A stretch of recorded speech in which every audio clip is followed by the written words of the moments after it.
Happy Monday. Hope you guys had a wonderful long weekend. You had a nice half day and you got to come in. So let me not lie about this today. Lesson 12 can be done in about 12 and a half seconds with just 2 rules. Again, I want you to understand a little bit more and start to comprehend why we're doing what we're doing. So, go to example 1 where it says equations.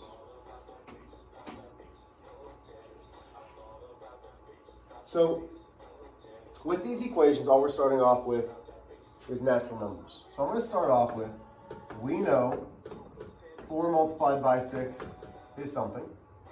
We know 6 multiplied by 4 is something. We know that 24 divided by 6 is something. Come on, make those blue, please. And we know that 24 divided by 4 is something. So, at this point, you should have already written in what those are all equal to. We know 4 by 6 is 24. We know due to the commutative property, it doesn't matter the order that we multiply things. So 6 by 4 is 24. Please don't do this. Stop, stop, stop. Oh, hate this thing sometimes. We then know 24 divided by 6 is 4. And we know 24 divided by 4 is 6. Okay, so those are our equations. Well, what about our integers? So integers is where we have our positive and our negative. Okay? So both ways, we know 6, and I'm just going to keep using the x for simplicity, by 4 is negative 24. We learned this on Friday, that if we have an odd number of negative signs, the product must be negative. We also know that this is the same, which is 4 by negative 6 equals negative 24. And that's really the way that we like it, because 4 sets of negative 6s are 24. Well, we also know that 6 sets of negative 4 are negative 24. Or, again, negative 4 by 6 is negative 24. So again, we're still at the same point where we're multiplying a positive by a negative to give me a negative. Okay? Hopefully, that's relatively easy. Well, what happens to go backwards though? Okay, so we've got negative 24 is equaling when we have a positive and a negative. So let's do the inverse operation, which is division. So we already have these numbers. Okay, I wrote big because my marker's not so good. So hopefully you still have all those. So let's start to do the inverse and work backwards for me. So I'm going to erase. Please don't erase yours. You keep your stuff there. Oh my gosh, look at this. Why? I hate this thing sometimes. Stop. Let's try again. Okay, so let's work backwards. If we've got a negative 24 divided by positive 6. So go back to what we just wrote. What did we multiply by 6 to get negative 24? So instead of making rules up for division, we're going to use the inverse of our rules of multiplication.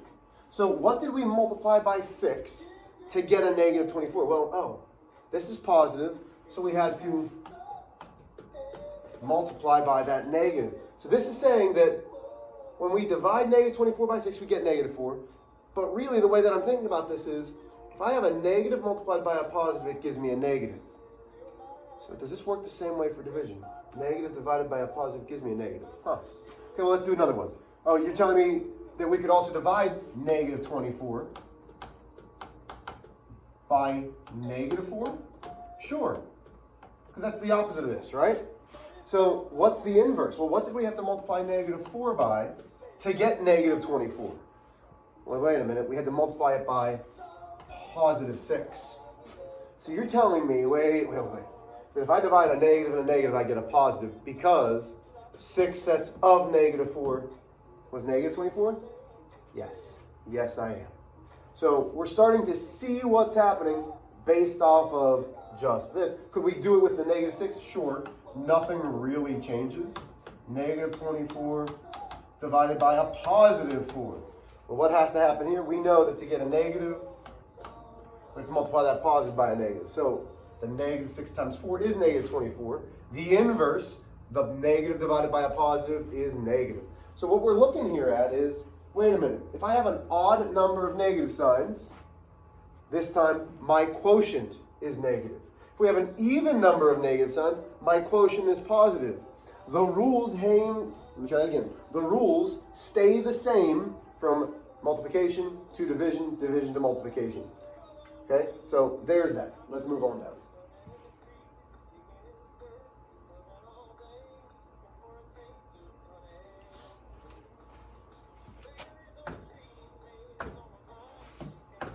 So this says, list examples of division problems that produce a quotient that is a negative number. If the quotient is a negative number, what must be true about the signs of the dividend and divisor? So this is the one that I want you to worry about right here. So it says, if the quotient is a negative number.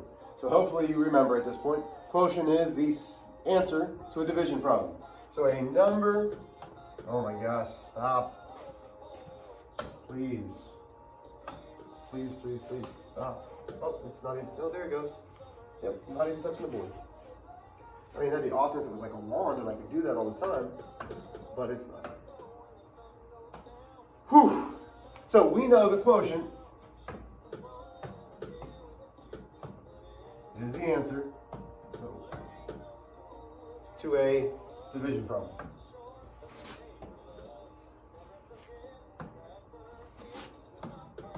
So this is saying if the quotient is a negative number, what has to happen here? Go ahead, write it down. Tell me what you think has to happen.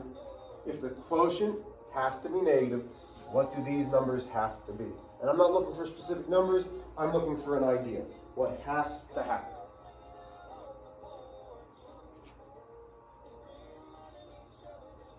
Okay, raise your hands. Oh, perfect. You in the back. Watch how I'm going to do. You in the back. Hi, Mr. H. You're so awesome. I just wanted to answer the question. Go ahead. Thank you for calling me awesome, but I already knew that. You're right. You already did. So, when I have a positive and a negative as my dividend and divisor, my quotient's negative. My gosh, you're brilliant. So it doesn't matter. Hey, person in the back, you're awesome too. So it doesn't matter whether the dividend or the divisor is positive or negative, but one must be positive and one must be negative. Okay, so far so good, hopefully. Okay, so list examples of division problems that produce a positive number. Well, now we're going down to D.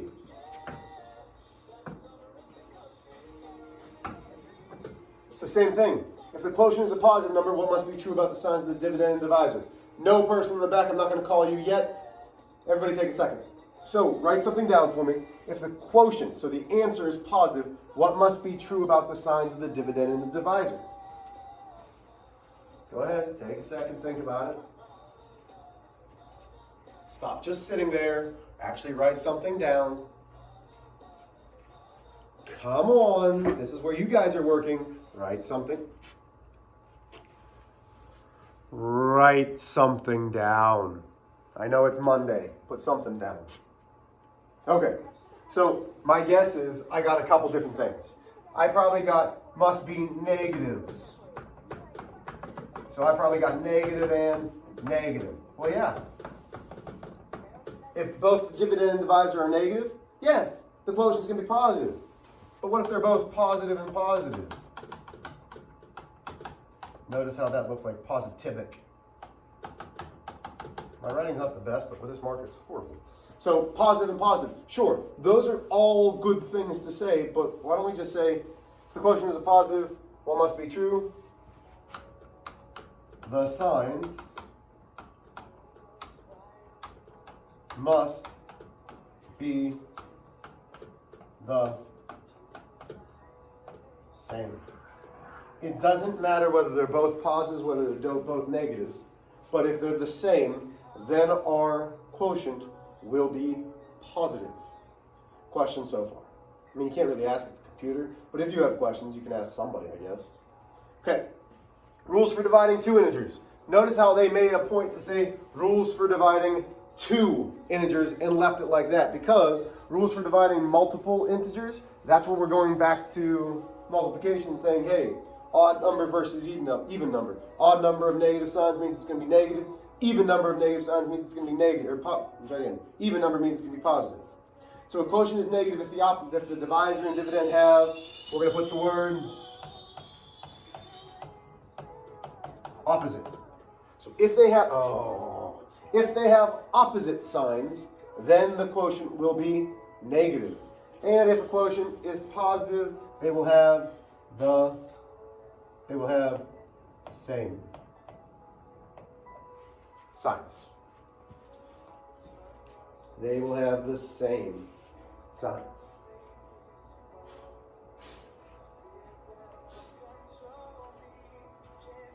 To me at all, I can do. Okay. Go to example 2. And this is where students get a little bit confused. So, is the quotient of two integers always an integer? Why or why not? I don't want you to do this on your own yet. I'm going to do it. So, integers, we know are positives and are negatives, those opposites. We've talked about them, so they're counting numbers and the opposites.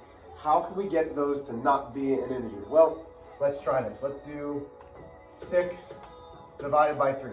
Okay, well, we would see that as 6 divided by 3. All of this equals 2. Okay, that's nice and easy.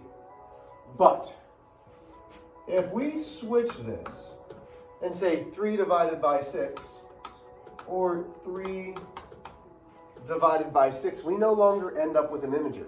I'm not even dealing with positives and negatives yet. I'm just telling you that if we switch the order in which we divide something, 3 divided by 6, even though it looks very similar to 6 divided by 3, will not give us the same answer. This gives us a decimal of 5/10. But we don't want that decimal. We know how to simplify fractions. And there we go. So now we're ending up with 1/2. It doesn't matter whether it's positive or negative. So let's say I do negative 8 divided by 32. Well, that's really negative 8 divided by 32. Could I simplify this? Sure, 8 goes into both. 1 negative means my quotient will be negative. Divide both by 8, that's going to leave me with 1. 32 divided by 8 will leave me with 4. Oh. So that leaves me with a negative 1/4. So now when I say, what's my answer? I'm going to say my answer, no, it's not going to always be an integer. It depends on the order of where my dividend and divisor are. Okay? So if I have not an improper fraction, if I have a fraction where my numerator is less than my denominator, it will not, listen again, it will not be an integer, no matter what. If I've got a numerator that's less than the denominator, it will not be an integer. Okay. Exercise 3. You're on your own. Are the answers or are the quotients the same for these 3? Why or why not? Pause the video. Okay? Do these 3. Pause the video, do these 3. Go. Hey, I'm going to start doing it, so pause the video. 1 negative, that's negative. 1 negative, that's negative. Oh man, Mr. H, that's not right. Hey, pause the video so I can erase it and do it again. Let's try again.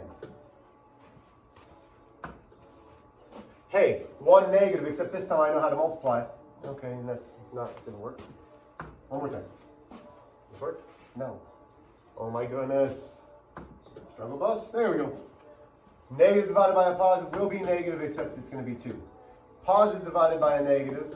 Up. 1 negative will be 2. So here's how I'm going to do this one. 14 divided by 7 is positive 2. That negative on the outside makes it a negative 2.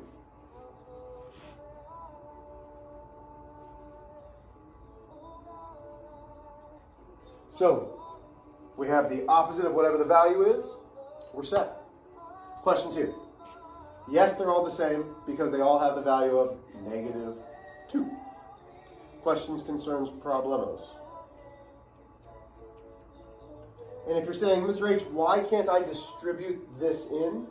Because inside the parentheses is multiplication. We cannot distribute that negative across multiplication. We can distribute it across addition and subtraction, but we can't distribute across division or multiplication.